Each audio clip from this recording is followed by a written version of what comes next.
Ecclesia Reformata Semper Reformanda Secundum Verbum Dei. Berarti gereja yang telah direformasi. Always reforming. Always being reformed.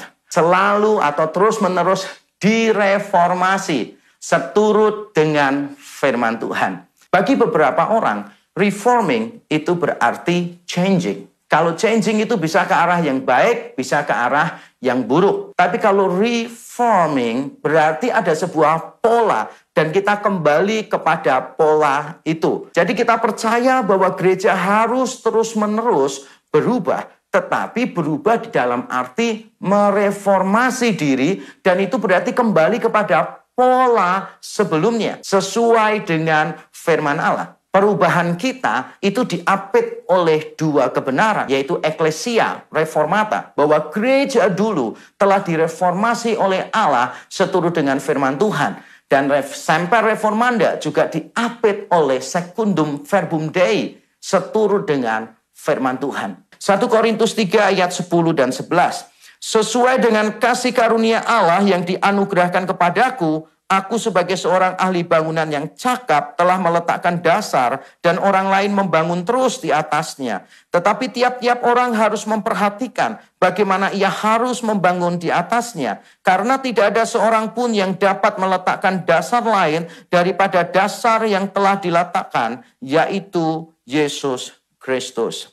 Paulus di sini, dia mengajarkan bahwa fondasi yang didirikan tersebut adalah Yesus Kristus. Dan Paulus mengatakan, aku adalah seorang ahli bangunan yang cakap. Atau kalau dalam bahasa Yunani, kita akan menemukan kata arsitek yang berhikmat. Kata arsitek di sana, pada zaman dulu seorang arsitek biasanya membangun dari A sampai Z. Tapi Paulus sadar bahwa tugasnya dia bukan dari A sampai Z. Tugasnya dia hanya A saja. Sebagai seorang arsitek, dia bagian meletakkan fondasi. Sebagai arsitek yang berhikmat. Jemaat di Korintus itu sudah terpengaruh dengan hikmat-hikmat duniawi. Mereka menganggap bahwa Injil itu kebodohan.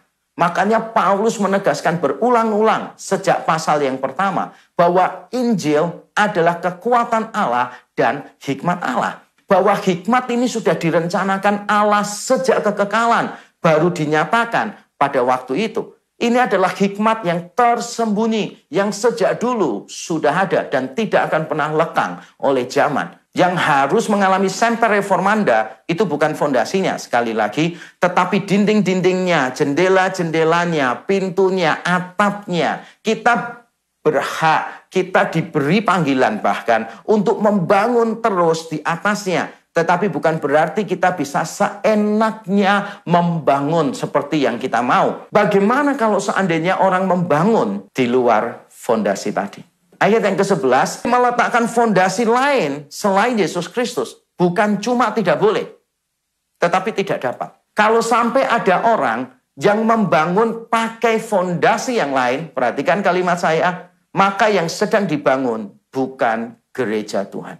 Betapa pentingnya gereja berdiri di atas kebenaran kitab suci, di atas Yesus Kristus, di atas Injil Yesus Kristus. Di tempat lain Paulus mengatakan bahwa pertumbuhan rohani yang terjadi di dalam gereja ditandai dengan kesatuan iman dan pengetahuan yang benar tentang anak Allah. Di luar ini maka tidak ada gereja. Jadi saya yakin teologi yang benar sangat diperlukan. Terutama teologi yang pokok, teologi yang fundamental, tidak boleh dikompromikan. Bagaimana konsep seseorang tentang Kristus, ketuhanan Kristus, kematian Kristus, kebangkitan Kristus, keberhargaan Kristus di dalam hidup kita adalah hal-hal yang tidak bisa dikompromikan oleh apapun juga.